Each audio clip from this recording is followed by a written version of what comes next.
Donc j'aimerais juste dire quelques mots sur la fête de Hanouka, parce que nous sommes dans cette fête juive qui s'appelle Hanouka. Et comme nous reconnaissons nos racines juives et nous les honorons, parce que l'honneur libère la vie, et puis on a besoin d'être connecté à nos racines pour que la sève de vie puisse couler. Donc on reconnaît nos racines juives, et puis on célèbre aussi les fêtes juives qui sont des fêtes perpétuelles. Et puis Hanouka, c'est intéressant, c'est une vieille fête, 2000 ans avant Jésus-Christ. C'était un temps où le peuple juif était opprimé par un adversaire gréco-syrien, redoutable, parce qu'il leur interdisait de parler hébreu, d'opérer la circoncision, de fêter le Shabbat, d'enseigner la Torah à leurs enfants. Toutes les Torahs qu'ils trouvaient, ils les confisquaient. Plein d'interdictions. Interdiction de faire les fêtes juives, tout ça, tout ça. Donc, ils voulaient éradiquer la culture juive, en fait. Mais une famille qui était des Lévites, des sacrificateurs, le père de cette famille a décidé, à un moment donné, de refuser de faire des sacrifices à des dieux grecs, c'est-à-dire pas son Dieu. Il a tout simplement refusé, et leur famille, les Maccabées, c'est le livre des Maccabées, qui n'est pas dans la Bible, mais qu'on peut trouver dans la Bible de Jérusalem, par exemple.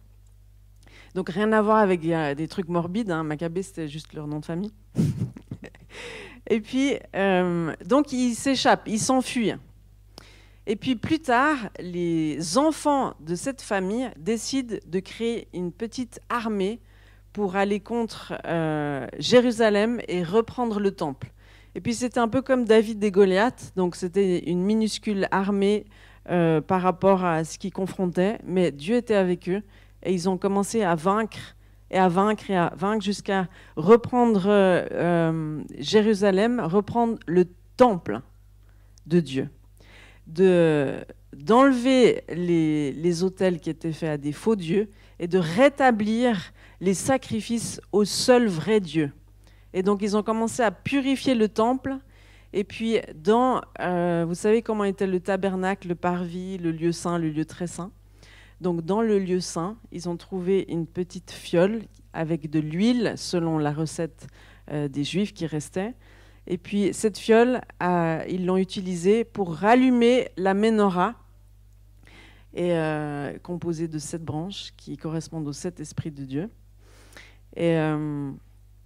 Et puis cette huile qui devait durer que un jour, selon ça.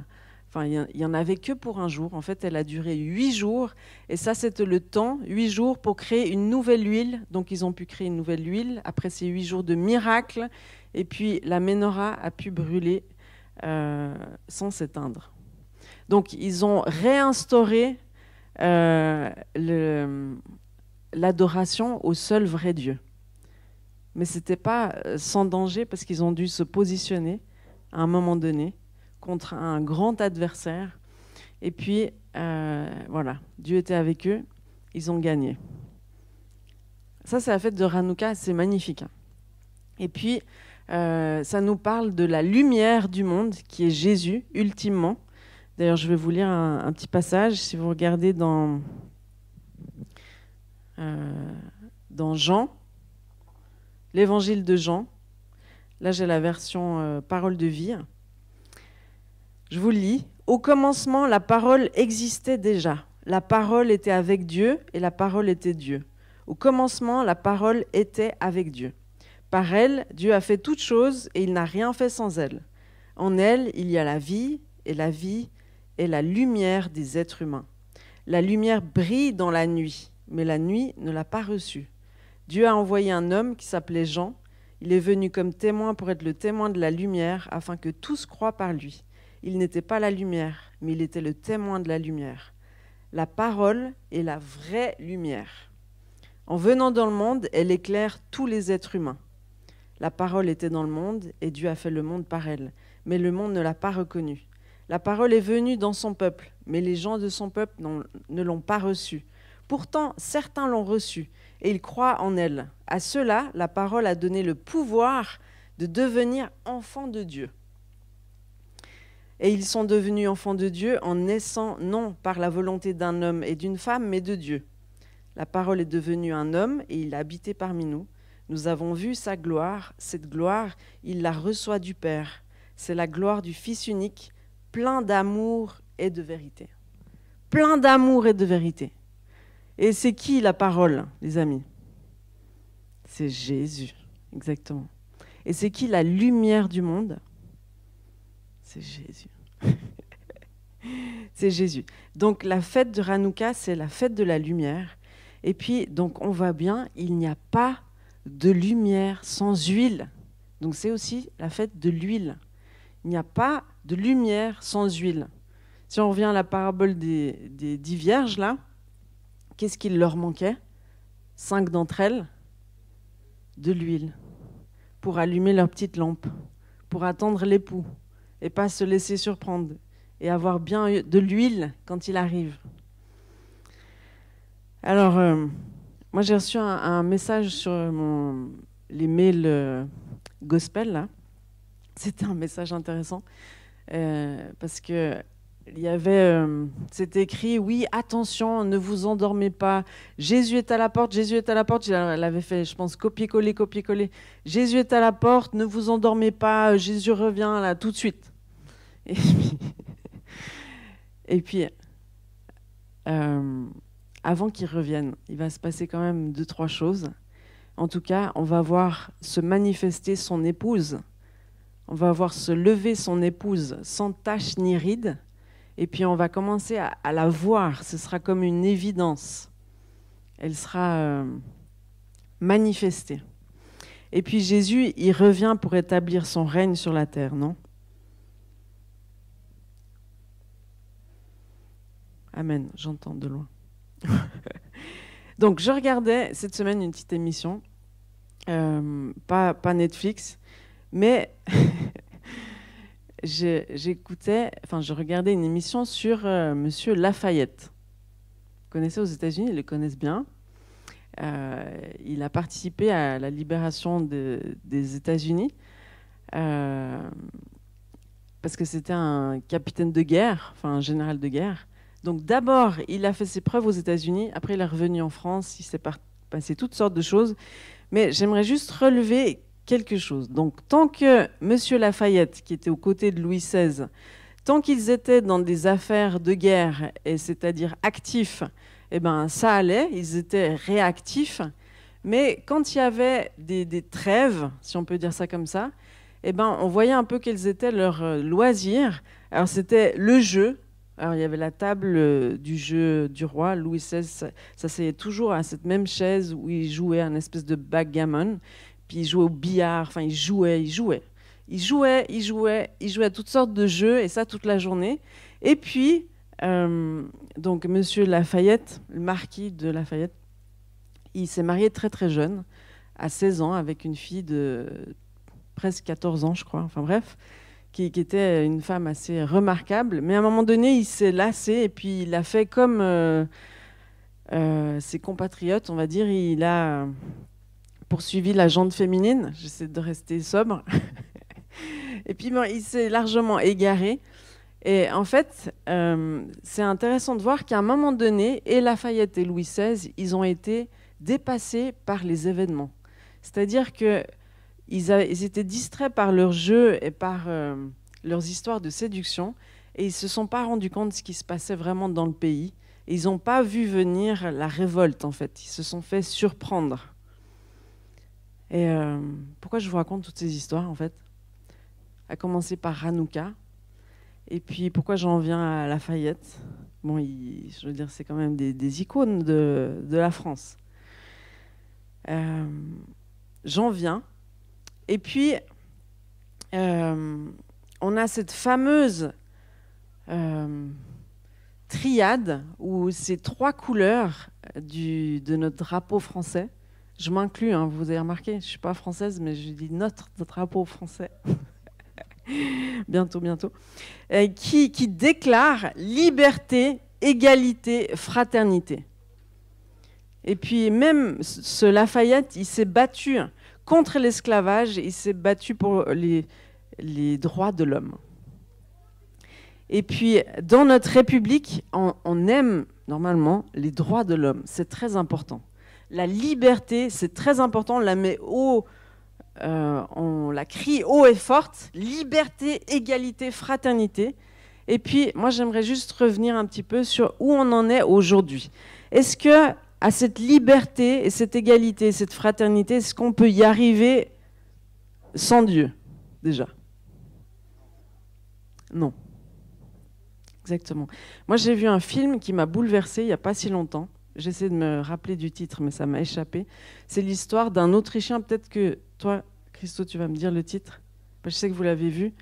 C'est l'histoire d'un Autrichien qui, à un moment donné, qui habitait dans un petit village magnifique en Autriche. Le film est très beau, les images sont magnifiques. Et puis, c'est l'histoire de ce père de famille autrichien qui résiste à se soumettre à Hitler, c'est-à-dire à faire le geste, à porter allégeance à Hitler. Donc il est recruté à l'armée, comme tous les hommes de son village, et puis quand il est censé faire le geste d'allégeance envers Hitler, il refuse. Alors bien sûr, il va en prison, bien sûr, il est persécuté, même en prison, comme si la prison ne suffisait pas. Et puis à un moment donné, il y a une scène où on le voit... il est battu par un garde en prison qui lui dit « Mais pourquoi tu refuses l'allégeance à Hitler? Il te suffit de signer là et tu serais libre !» Et puis il lui répond, comme ça un peu tout frappé, il dit « Mais je suis libre !» Et ça m'a bouleversée, cette phrase. Parce qu'à un moment donné, il faut se demander c'est quoi la vraie liberté? C'est quoi la liberté? Est-ce qu'on peut être libre autrement qu'en Christ? Est-ce que Christ n'est pas mort à la croix pour qu'on soit libre du péché? Et est-ce que ce n'est pas l'ultime liberté que d'être libre du péché, du mensonge, de la tromperie, tous ces trucs? Donc la liberté, ça demande quand même du courage. Pour être libre, ça demande du courage. Parce que pour gagner sa liberté, alors bien sûr, Christ s'est battu pour que nous soyons libres, mais c'est comme le peuple juif, quand il est en face de la terre promise, il doit s'en emparer de cette terre promise, non? On lui dit, voilà ce que j'ai pour toi. Dieu dit, voilà ce que j'ai pour toi. C'est la terre promise, plein de lait et de miel. Mais il faut que tu puisses conquérir cette terre promise. Et ça, c'est toi qui dois le faire. Avec lui, Josué, qu'est-ce qu'il lui a dit à Josué, Dieu? Il lui a dit, sois fort, sois courageux. Demande à Babette. Elle va te dire, tous les enfants connaissent ce verset. Sois fort, sois courageux. Mais il ne lui dit pas à Josué, je vais prendre le territoire à ta place. Il dit, je suis avec toi, sois fort, sois courageux, mais vas-y maintenant. Donc, des fois, on ne comprend pas. On attend que Dieu fasse des choses à notre place et on n'a pas compris que Dieu attend qu'on les fasse, nous, et qu'il sera avec nous. Et ça, c'est dans tellement de domaines de nos vies. On attend que Dieu prêche l'évangile à nos voisins. On attend que Dieu guérisse ceux qui nous entourent et surtout ceux qui sont dans les hôpitaux. On attend qu'il fasse ces choses-là, alors que Dieu, il nous regarde et il nous dit « Hé !» Il nous attend. Qu'est-ce qui s'est passé pendant le Covid? Bon, c'est un peu difficile à dire parce qu'en fait, on est en plein dedans. Moi, j'aime prêcher parce que je n'ai pas besoin de porter un masque. Je suis assez privilégiée, mais je le reconnais. Je suis reconnaissante. Parce que des fois, j'en vois, ils font la louange avec des masques, ils parlent avec des masques. Je ne sais pas comment ils font. Donc, pendant le Covid, il s'est passé plein de choses. C'est une année particulièrement négative pour les droits fondamentaux. Alors ça, c'est une citation pour l'Inde, mais je l'applique pour tous les pays, en fait, et pour la France inclus. La liberté.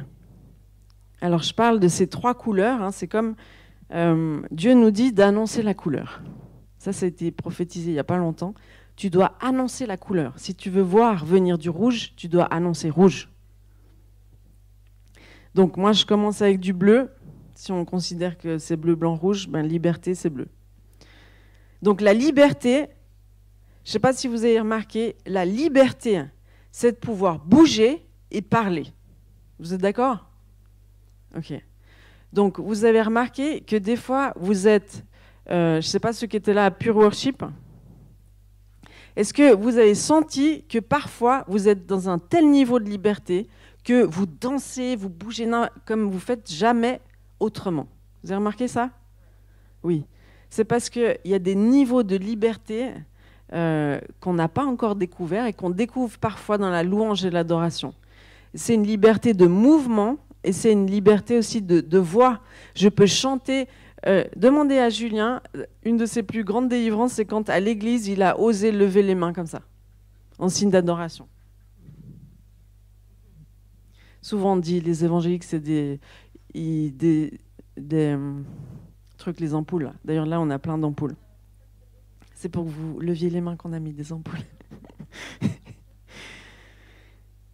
Donc, Christ, c'est la vérité. Il dit, je suis le chemin, la vérité, la vie.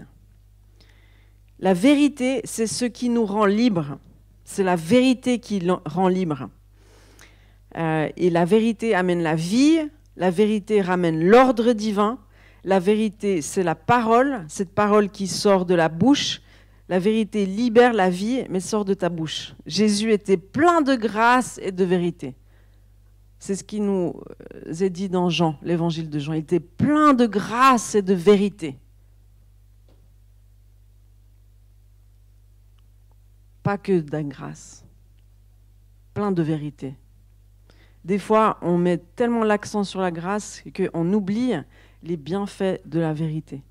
Ce n'est pas la grâce qui nous a franchis, c'est la vérité. Parce que les deux faces de Dieu, c'est l'amour et la justice. La vérité, c'est la justice. D'accord ? Est-ce qu'on ose encore aujourd'hui prononcer certains mots comme homosexualité, avortement? Ah non. Là, je ne sais pas pour combien de temps en fait je pourrais prononcer ces mots. Je vous donne des exemples de choses qu'on ne peut pas dire. Puis si je commence à dire des choses un peu différentes que ce que disent les médias ou ce que disent tout le monde, on va me dire non mais toi tu es complotiste. Hein. Alors c'est pratique, comme ça on me colle un label et puis on me range dans la bibliothèque et on n'en parle plus. Comme ça, j'ai même pas besoin d'écouter ce que tu me dis, je te range dans la bibliothèque.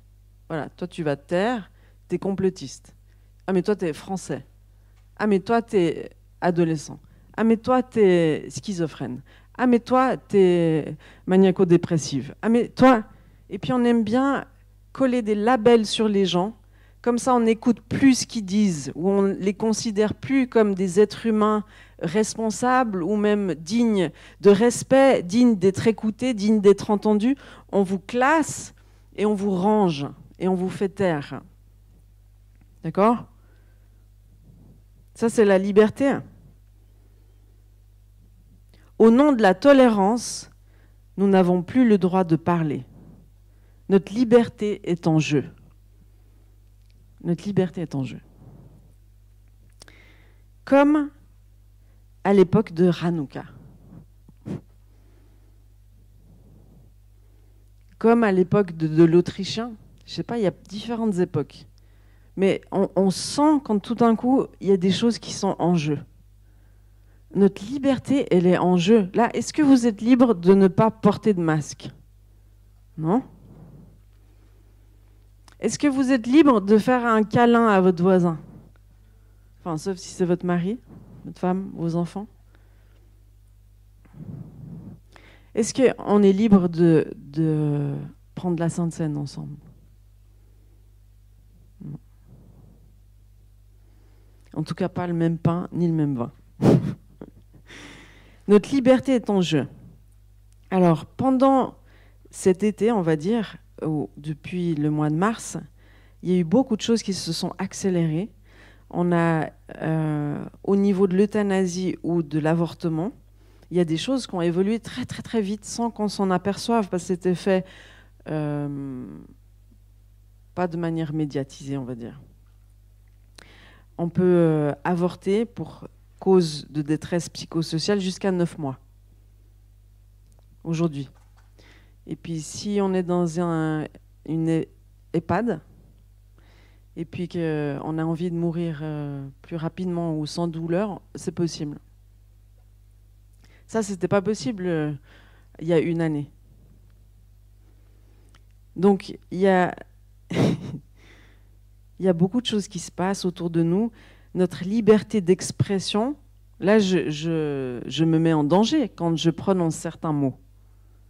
Et en plus, c'est enregistré. Mais est-ce que je vais subir l'intimidation ou est-ce que je vais parler jusqu'à ce que... Enfin, en tout cas, tant qu'il est possible. Saisir l'opportunité. Parce qu'on sait, comme on n'est pas dans un pays où c'est interdit de prêcher l'évangile, ben on a oublié qu'il fallait prêcher l'évangile.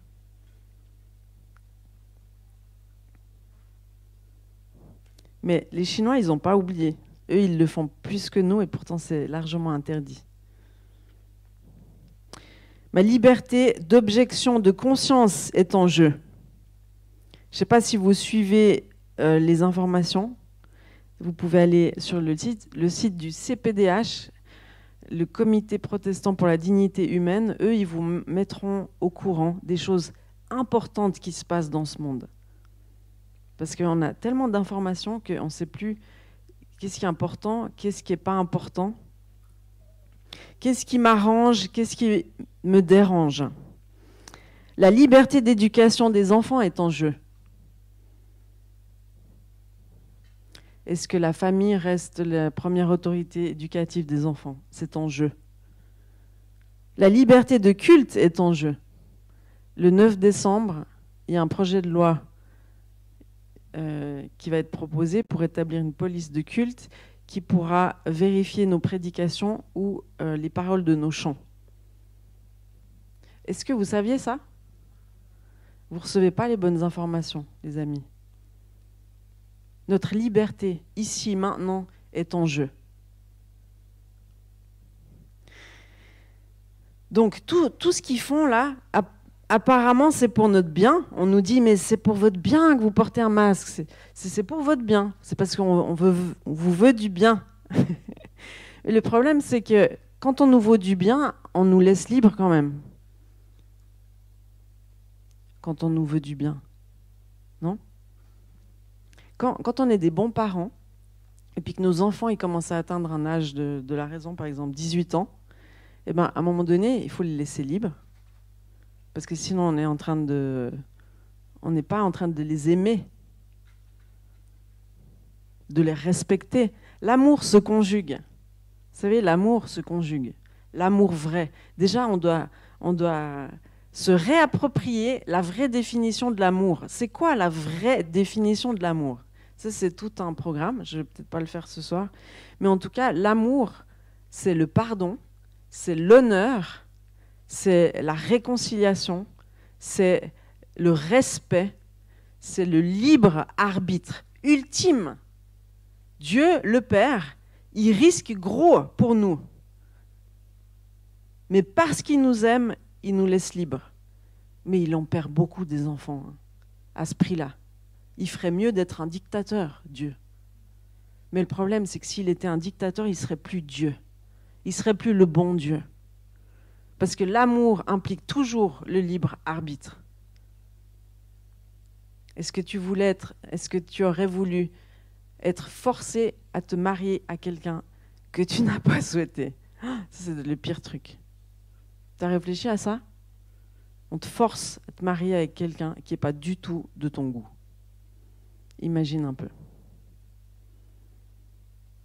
Ça arrive dans plusieurs pays. Donc, l'égalité. Alors, de nos jours, l'égalité, elle commence à s'effriter gentiment entre les couches sociales, entre les riches et les pauvres, entre les grandes enseignes et les petits commerçants, entre les hommes et les femmes, entre les enfants et les adultes, entre les jeunes et les vieux, entre les bien portants et les malades, entre les enfants désirés et pas désirés.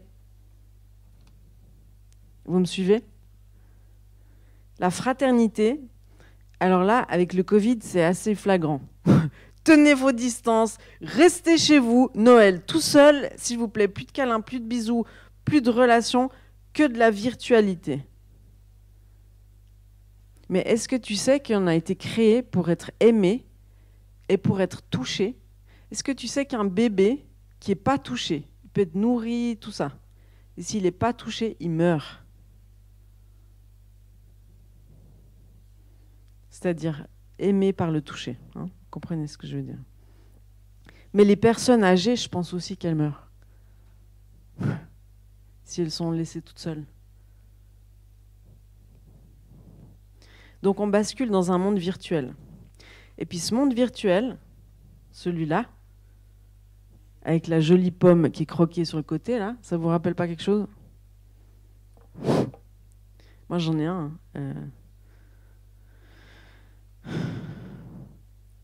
Donc le monde virtuel nous tient par le jeu et par le sexe. Ça vous rappelle pas quelque chose de cette histoire de Lafayette et Louis XVI? Le virtuel nous tient par le jeu et par le sexe. Quand je dis...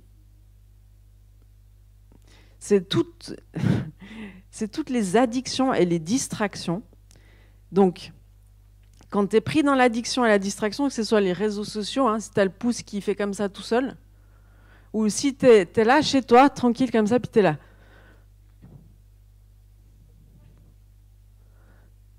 C'est que tu es addict. Et puis, tant que tu es addict, l'enjeu, il est là l'enjeu, les amis. Parce que tant que tu es pris par le jeu ou par la pornographie, eh ben, tu es bien incapable de te battre pour la justice. Tu es bien incapable de voir et de comprendre ce qui est en train de se tramer ici, et on est en train de te voler ta liberté sans que tu t'en aperçoives. Parce qu'il y en a, je ne vais pas mettre des noms et des explications, sinon on va dire que je suis complotiste. Mince. Mais juste, il y en a qui veulent se faire plus d'argent sur notre dos. Il y en a qui veulent contrôler les choses, comme à l'époque de Nimrod.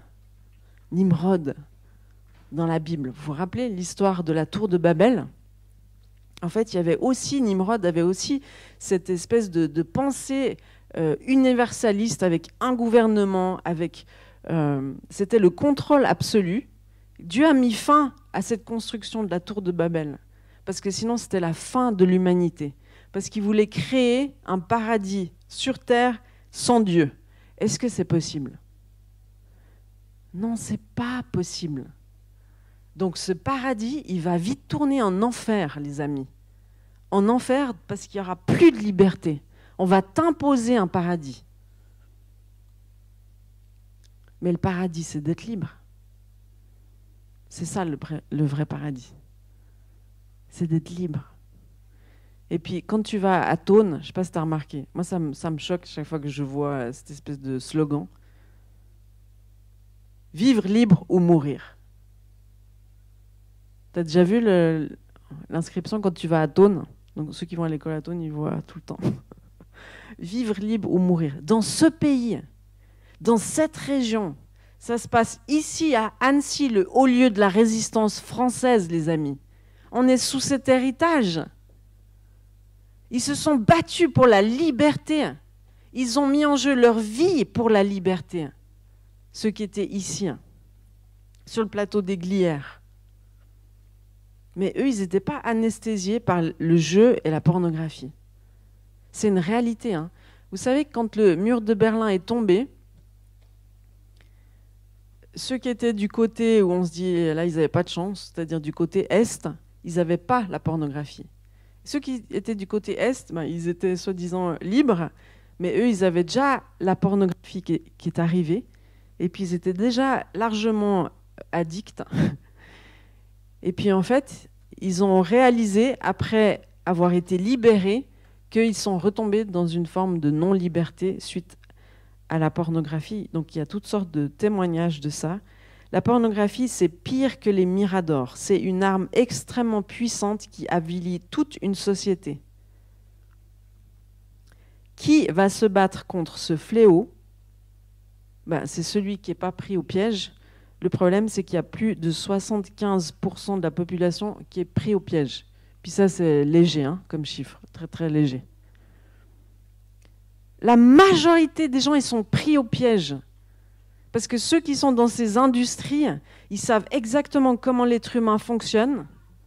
Parce qu'on pourrait contrôler Google s'il était bienveillant. Il pourrait faire prendre tous les pédophiles et faire arrêter toute la pornographie. Pourquoi il n'y a pas un Google éthique, d'après vous? Enfin là, je dis des mots comme ça. Ils ont le pouvoir de contrôler tout ça, mais ils ne le font pas. Ça m'interpelle. Ça m'interpelle. Et les premières victimes, c'est qui, d'après vous? C'est qui, les premières victimes? C'est les enfants. C'est les premiers qu'on va sacrifier sur des autels, à travers les avortements, à travers les abus sexuels, la pédophilie. C'est les premiers sacrifiés. Suite à la révolution sexuelle, on s'est dit, tout le monde pense dans l'inconscient collectif que la révolution sexuelle, ah ben c'était bien, hein. Ah ben oui, parce que ça nous a libérés d'une société patriarcale et pleine de dictates, je sais pas. La révolution sexuelle, heureusement qu'on nous a libérés, qu'on puisse faire quand on veut, où on veut, avec qui on veut, heureusement.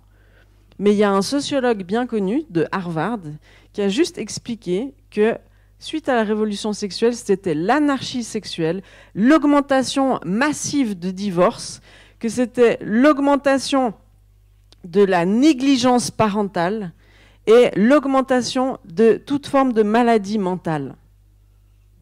Ben oui. Parce que quand la sexualité n'est pas mise dans des frontières claires déjà dans la famille, entre parents et enfants, il n'y a pas. C'est interdit. Mais le problème, c'est que quand ça va dans tous les sens, il n'y a plus de limites. C'est avec n'importe qui, n'importe comment, n'importe quoi. Et ça, les premières victimes, c'est les enfants.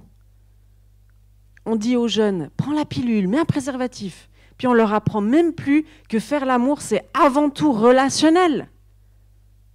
Mais c'est grave. On enseigne nos jeunes à l'irresponsabilité totale. Totale. Irresponsabilité totale. Prends la pilule, mets le préservatif. Ça, vous savez ce que ça veut dire?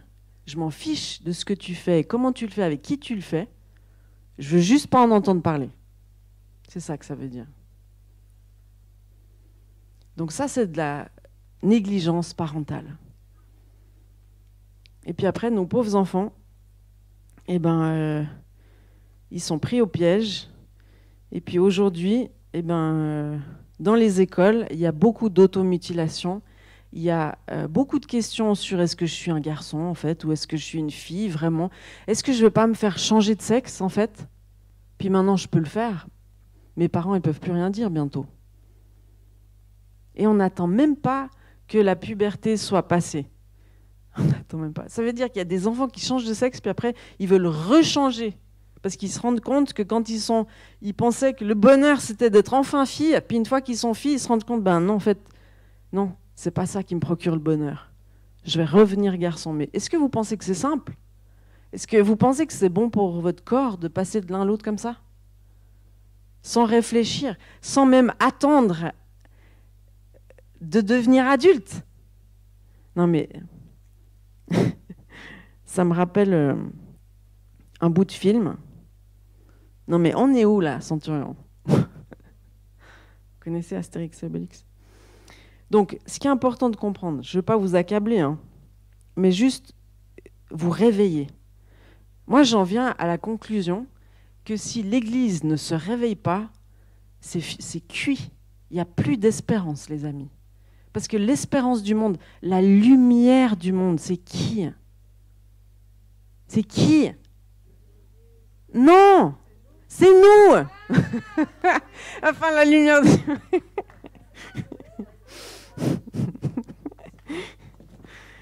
Oui, la lumière du monde, c'est Jésus, c'est vrai, mais Jésus sur terre, c'est qui? Jésus sur terre, c'est nous.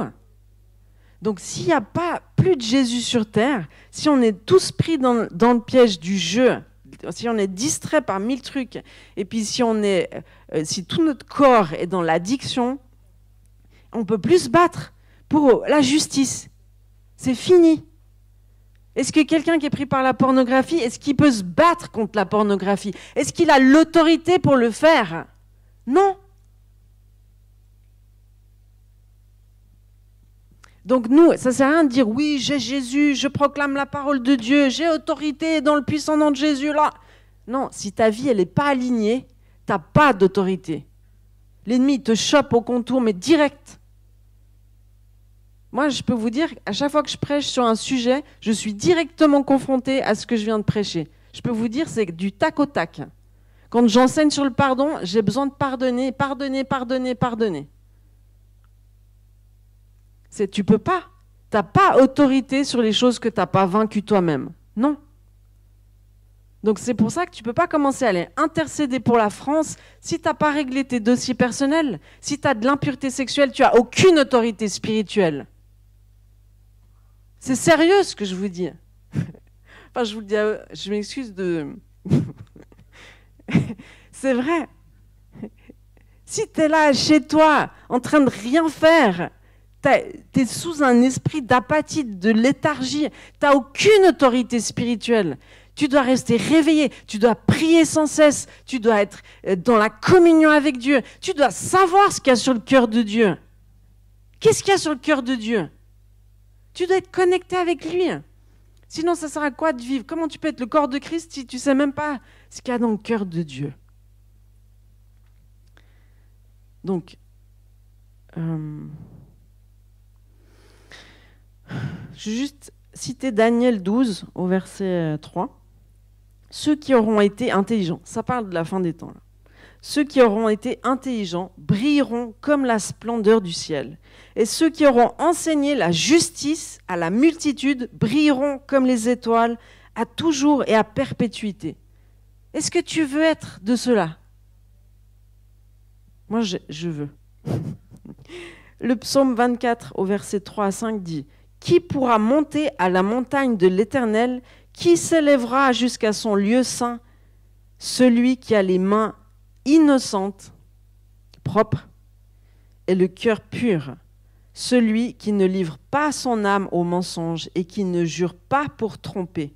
Il obtiendra la bénédiction de l'Éternel, la miséricorde du Dieu de son salut. » Oui.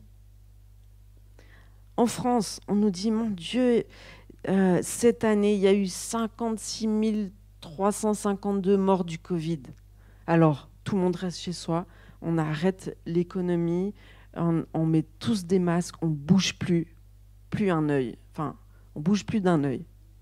Mais on ne voit pas les 232 200 avortements par année qui sont en constante augmentation. Vous avez vu la différence de chiffre? 56 352 du Covid. Bon, peut-être qu'on a mis d'autres choses encore avec. Et 232 200 avortements, ça, à mon humble avis, c'est largement pas la réalité.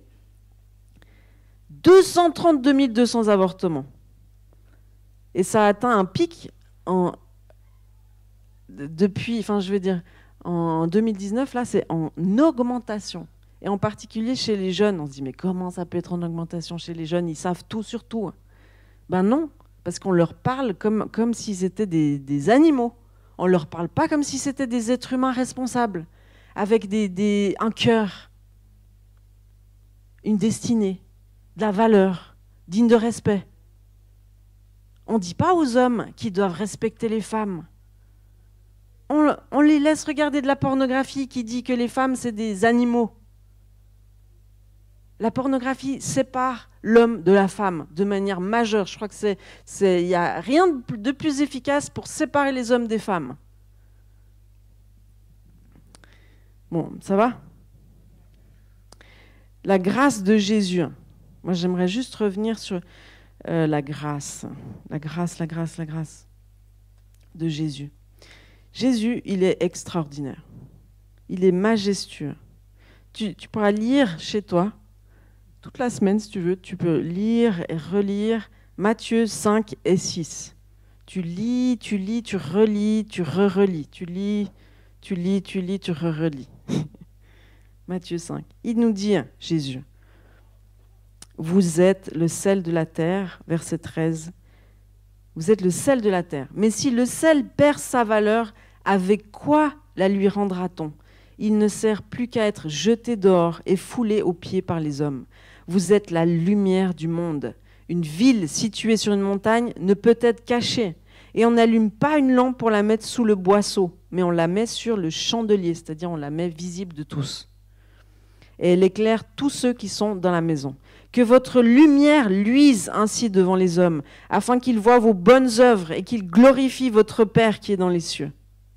Et, il dit, Jésus, ne croyez pas que je sois venu pour abolir la loi ou les prophètes. Non, je suis venu non pour abolir, mais pour accomplir. Accomplir, répétez après moi, accomplir la loi. À l'époque, si on revient à Hanouka, les méchants, là, l'occupant, ils interdisaient aux juifs, aux parents juifs, d'enseigner leurs enfants, d'enseigner la Torah. La Torah, c'est ce qu'on doit enseigner à nos enfants. Encore aujourd'hui, les amis. La Torah, c'est Jésus. Jésus, c'est la Torah vivante. C'est la parole vivante. Jésus, c'est la Torah. On doit enseigner la Torah à nos enfants. L'ordre, c'est les grands principes fondamentaux pour vivre dans des frontières de protection. Mais Jésus, quand il débarque, là, il parle aux pharisiens. Car je vous le dis, il dit, verset 20, si votre justice ne surpasse pas celle des scribes et des pharisiens, parle aux disciples, hein, vous n'entrerez point dans le royaume des cieux. Et vous entendez ça? Si votre justice ne surpasse pas celle des scribes et des pharisiens, et pourtant là, ils étaient sérieux, hein, les scribes et les pharisiens. Ils ne parlent pas d'amour, hein, ils parlent de justice. Si votre justice, elle n'est pas au-dessus, vous n'entrerez point dans le royaume des cieux. La grâce, Jésus, il était plein de grâce et plein de vérité. Mais quand il arrive, il ne faut pas croire qu'avec la grâce, on est en dessous des commandements. Avec la grâce, on est en dessus des commandements parce qu'on obtient une puissance spirituelle qui nous permet d'aller au-delà de la loi. La grâce, c'est une énorme responsabilité, les amis. C'est pas, c'est bon, je peux respirer, faire ce que je veux, je suis tranquille. La grâce, c'est un don qui t'est fait, mais attention si tu ne prends pas soin de ce don-là. C'est un cadeau qui t'est fait, mais attention si tu le mets sous ta chaise et que tu l'ouvres jamais. Je t'assure que tu as besoin de l'ouvrir chaque jour et tu as besoin de t'en revêtir et tu as besoin de te souvenir que Dieu il attend de toi que tu sois responsable. Que tu sois plein de justice, de vérité et d'amour. Je ne sais pas comment vous dire. Quand Jésus il parle, il dit, vous avez appris qu'il a été dit, je vous donne un petit exemple comme ça, tu ne commettras point d'adultère. Donc vous saviez ça avant, il parle à ses disciples, il dit, mais moi je vous dis que quiconque regarde une femme pour la convoiter a déjà commis un adultère avec elle dans son cœur. Ouf. Là ça met le niveau haut quand même. Puis c'est Jésus qui parle, hein, c'est pas moi qui invente des trucs. Et puis il monte d'un niveau encore quand il dit « Vous avez appris qu'il a été dit, tu aimeras ton prochain et tu haïras ton ennemi. Mais moi je vous dis, aimez vos ennemis, bénissez ceux qui vous maudissent, faites du bien à ceux qui vous haïssent et priez pour ceux qui vous maltraitent et qui vous persécutent, afin que vous soyez fils de votre Père qui est dans les cieux. » Si vous aimez ceux qui vous aiment, quelle récompense méritez-vous? Les païens n'agissent-ils pas de même? Soyez donc parfaits comme votre Père céleste est parfait. En tout cas, aspirez à être saint comme il est saint. Que ce soit votre aspiration, que ce soit le moteur de vos vies. Parce que moi, j'aimerais juste vous dire que dans la sainteté, c'est pas un truc ancestral, poussiéreux, tout ça. La sainteté, c'est quelque chose d'hyper léger, hyper lumineux, hyper beau, qui fait que vous pouvez dormir sur vos deux oreilles la nuit, vous vous sentez bien, vous vous sentez en phase avec Dieu, vous vous sentez vu par lui, aimé par lui, vous vous sentez en harmonie avec lui. C'est ça la sainteté. Parce que le péché, ce qui vient entacher, c'est là pour vous séparer de Dieu. Le péché, c'est pas genre, ah, c'est mal le péché, non. Le péché, pourquoi c'est mal le péché? Parce que ça nous sépare de ce Dieu d'amour extraordinaire. Le péché nous sépare de Dieu. Et donc la sainteté nous rapproche de Dieu. La sainteté, c'est cette espèce de colmatage extraordinaire qui nous permet d'être en communion avec lui.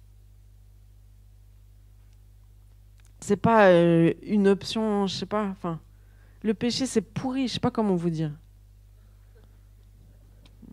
C'est pourri. Il faut qu'on arrive, il faut qu'on prie. Jésus, que j'aime ce que tu aimes et que je déteste ce que tu détestes. Parce que Jésus il déteste des trucs. Il déteste la pédophilie, déteste l'avortement. Il aime tellement tout ce qui est précieux, tout ce qui est les prémices. Il aime, Jésus, les prémices.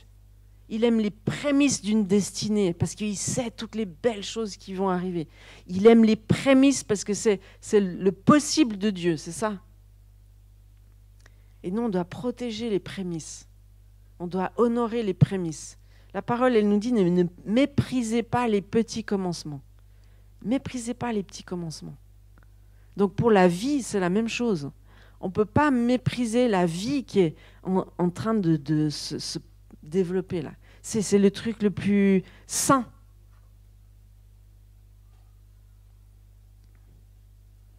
Donc on doit comprendre en fait qu'on a été affecté par la pensée grecque. Je vais juste finir par ça. La pensée grecque. Donc quand à Hanouka, il y a l'occupant qui est arrivé, c'était des adversaires gréco-syriens. Donc ils avaient une pensée grecque, ils voulaient éradiquer la pensée juive, la pensée hébraïque. Et il y a une différence fondamentale entre la pensée grecque sous laquelle on est.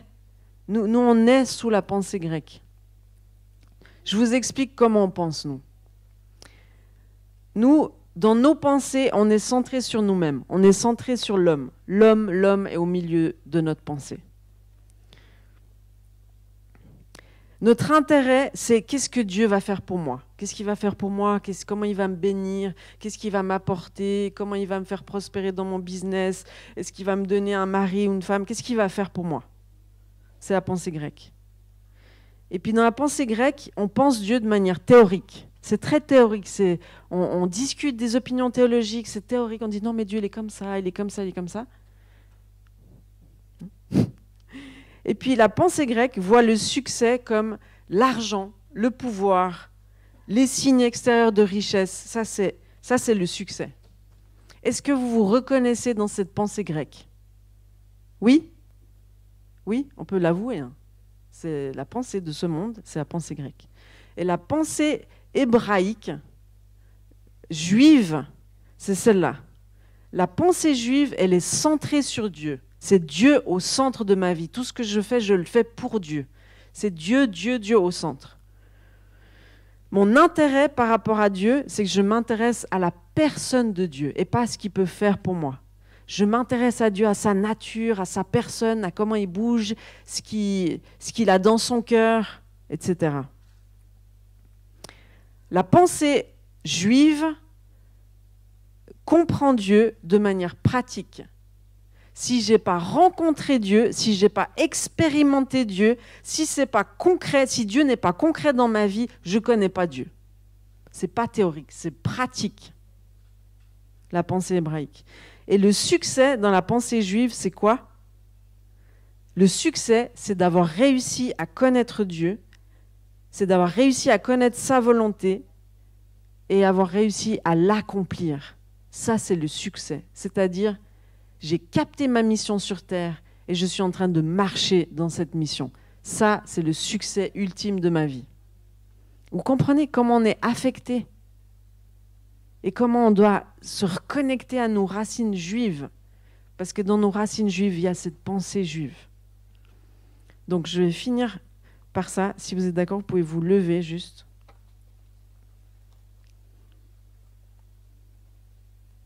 Et puis, dimanche soir, c'est-à-dire demain soir, vous pouvez vous connecter à 19h30. Il y a une soirée prophétique extraordinaire C'est France Prière qui organise ça. Et c'est à 19h30. Ça me vient à l'esprit, donc je vous le dis. Mais j'aimerais que vous compreniez, les amis, que nous sommes le corps de Christ. On est l'espérance de ce monde. Si nous, on ne bouge pas, personne bouge. Il ne faut pas attendre que votre voisin ou l'église d'à côté bouge. Il s'agit de nous. Si juste nous, ceux qui sont présents ici, là, même pas ceux qui nous regardent, mais écoute, si tu nous regardes, écoute bien. Mais juste nous, là. Si nous, on se réveille et si on accueille ce feu, d'abord l'huile, si on accueille l'huile et qu'on laisse Dieu allumer un feu, juste nous, là, on peut changer le pays. Juste nous, je vous assure. Donc le réveil, c'est pas là-bas, c'est ici. Et moi, j'aimerais prier aujourd'hui. Écoutez-moi bien, écoutez vraiment ce que je dis. C'est important.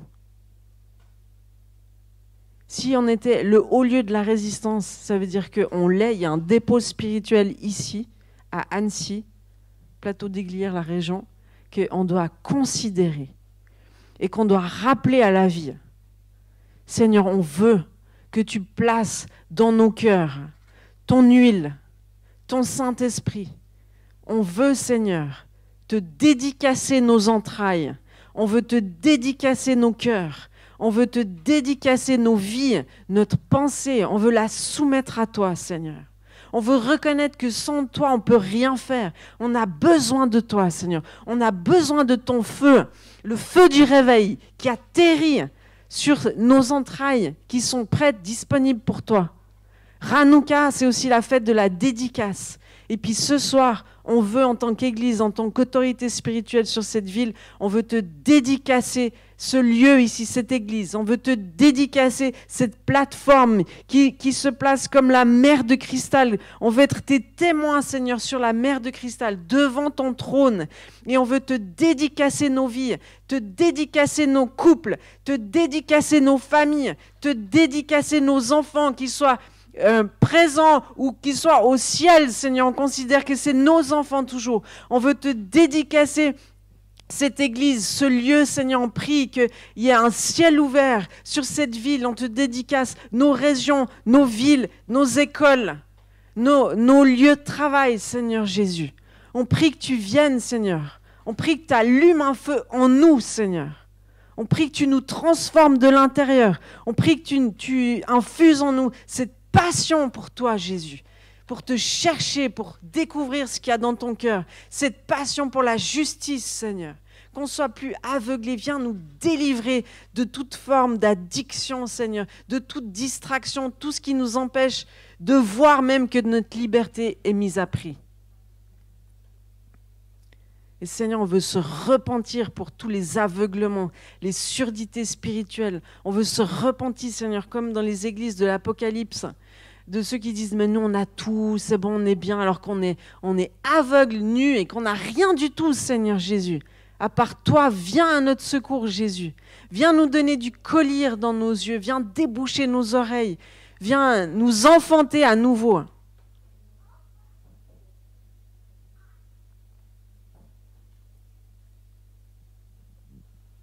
Est-ce que Nathanaël, tu peux venir juste jouer un petit coup, s'il te plaît? Parce que je sens que c'est important, c'est pas juste on vient à l'église puis on repart comme on est venu en fait. Parce que si on fait ça, il n'y a rien qui va changer. Moi, je prie vraiment que vous placiez devant Dieu, mais seul à seul. Vous savez que devant Dieu, vous ne serez pas ni avec vos maris, ni avec vos enfants, ni avec votre statut social, ni avec votre ministère. Vous serez tout nus devant lui. Vous ne pourrez pas dire que c'est de la faute de Ève. C'est de la faute de mon employeur, mon patron, mon père, ma mère, mes enfants. Non. C'est toi qui es responsable de ta vie, d'être responsable de ton cœur.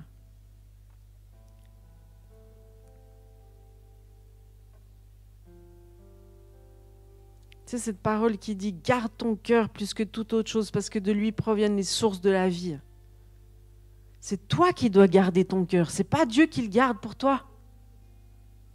sonde ton cœur. Que le Seigneur mette en lumière les idoles qui sont dans ta vie et qui t'empêchent d'accéder à l'intimité avec Dieu, qui t'empêchent de connaître son cœur, qui t'empêchent même de t'approcher de lui. Moi, je prie que ce soit tout mis en lumière, que chaque jour de cette fête de Hanouka, il y ait plus de lumière qui vienne, qu'il y ait plus de lumière sur ta vie, parce que ça commence par toi. Plus de lumière sur ce qui t'empêche d'avancer, plus de lumière sur ce qui t'empêche de voir, plus de lumière sur ce qui t'empêche d'entendre, plus de lumière sur les relations toxiques que tu entretiens, plus de lumière, plus de révélation, plus de force, plus de zèle. Tu as besoin du zèle. Imagine Paul, il disait, Seigneur, donne-nous du zèle pour prêcher l'évangile. Il disait pas, Seigneur, délivre-nous des persécutions. Il disait pas ça.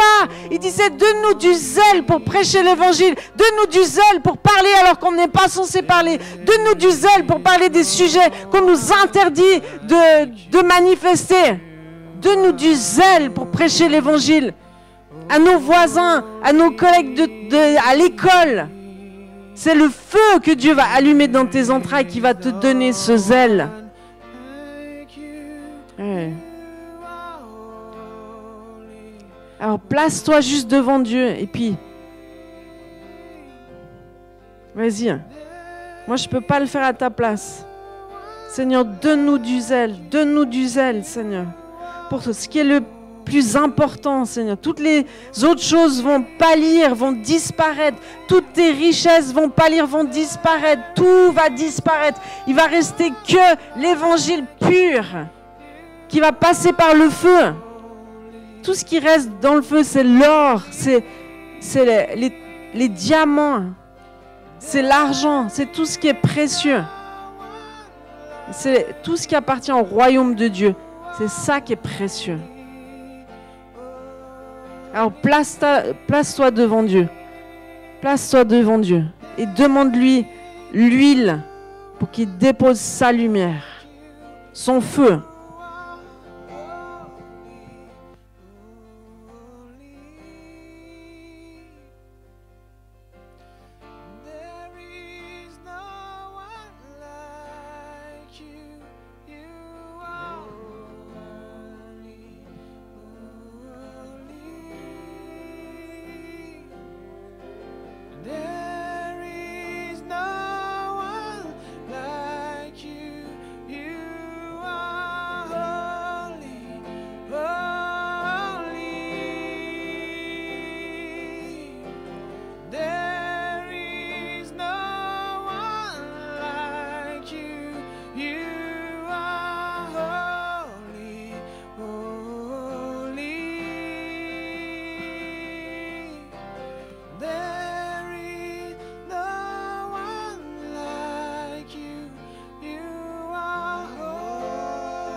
J'aimerais qu'on puisse continuer à l'adorer. Mais avant cela, je ne sais pas si vous êtes en train de réaliser en fait le shift qui est en train d'avoir lieu, pas juste dans le monde spirituel, mais dans le positionnement de l'Église de Jésus-Christ sur la terre. Pourquoi ? Parce que Sandra l'a dit, et c'est pas parce que Sandra l'a dit, mais Sandra l'a reporté dans ce que Dieu nous a dit déjà au préalable, c'est qu'il y a quelques petites choses qui importent à Dieu. Quelques-unes. Elles ne sont pas nombreuses. Et en fait, elles concernent ce qui est éternel. Donc ce qui est vivant. Donc ce qui est fait à son image. Et l'Église, à partir d'aujourd'hui, si vous le désirez, va rentrer dans un combat. L'Église, si vous le désirez, va rentrer dans un combat dont elle était comme... elle s'est posée à côté jusqu'à présent. Jusqu'à présent, on a construit des bâtiments, on a construit des cathédrales, on a construit des basiliques, on a construit des édifices. Et c'est bien, gloire à Dieu. On y est, on est dedans. Donc on ne renie pas notre héritage.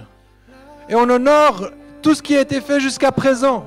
Et on dit gloire à Dieu pour toutes les prières, les intercessions, les vies consacrées, les bâtiments, l'argent, tout ce qui a été consacré à Dieu jusqu'à présent. On bénit Dieu pour tous ceux qui ont semé dans les larmes jusqu'à présent. Mais vous êtes bien conscient que votre esprit est en train d'être stimulé sur d'autres paradigmes, d'autres réalités qui viennent et qui sont là. Et qui fait que, par exemple, nous les hommes, nous ne sommes plus des bâtisseurs de cathédrales. Nous sommes des bâtisseurs de famille. Parce que si notre famille n'est pas bâtie sur le roc, il n'y a plus rien qui tiendra. Parce que les pierres tomberont.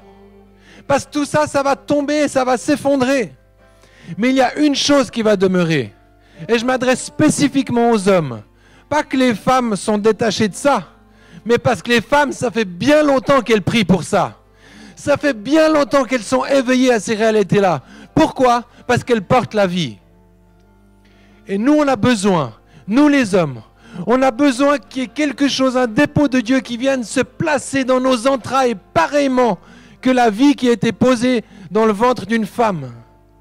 Et qu'on puisse commencer à recevoir ces réalités-là. Recevoir, enfanter Dieu au milieu de nos entrailles. De façon à ce que ça, l'ennemi puisse jamais le détruire. Indépendamment des pandémies, indépendamment des crises, indépendamment des crashs financiers, indépendamment des crashs boursiers, indépendamment de tout ce qui pourrait être explosé sur la surface de cette terre. Il y a quelque chose que l'ennemi ne pourra jamais venir toucher. C'est le dépôt de Dieu dans nos entrailles. Alors Jésus, on ne peut pas tout faire en une soirée. On ne peut pas tout faire même en quelques semaines ou en quelques mois. Mais je proclame et je déclare qu'il y a quelque chose, une dimension qui s'ouvre ici, dans cette église, au Gospel Center d'Annecy. Et je prie que tous ceux qui sont là dans les ondes et qui font peut-être partie d'autres églises, et je proclame que d'autres églises vont être éveillées à cette réalité-là. Peut-être certaines le sont déjà. Gloire à Dieu. Mais à partir d'aujourd'hui, une ère nouvelle s'ouvre à chacun d'entre nous. Et je remercie mon épouse, je remercie Sandra, qui est cette guerrière, qui est cette lionne, qui rugit, parce qu'elle a été façonnée comme ça, et elle ne laissera rien passer. Et je bénis Dieu d'être avec elle, dans sa même maison, et qu'elle soit mon épouse, et qu'elle est mon aide, pour voir clair sur des choses qui m'avaient été cachées, sur des choses qui m'avaient été, où mon regard avait été détourné. Mais ne vous y trompez pas. Les femmes à qui l'Église a coupé la voix depuis 2000 ans vont se réveiller également. Et il va y avoir des voix qui vont commencer à jaillir. Et on ne va pas pouvoir les retenir parce qu'elles sont l'aide de l'homme. Et c'est pour ça qu'elles sont là. Et c'est parce qu'elles sont là pour prier et intercéder de façon à ce que l'homme sorte de son sommeil comme le prince charmant.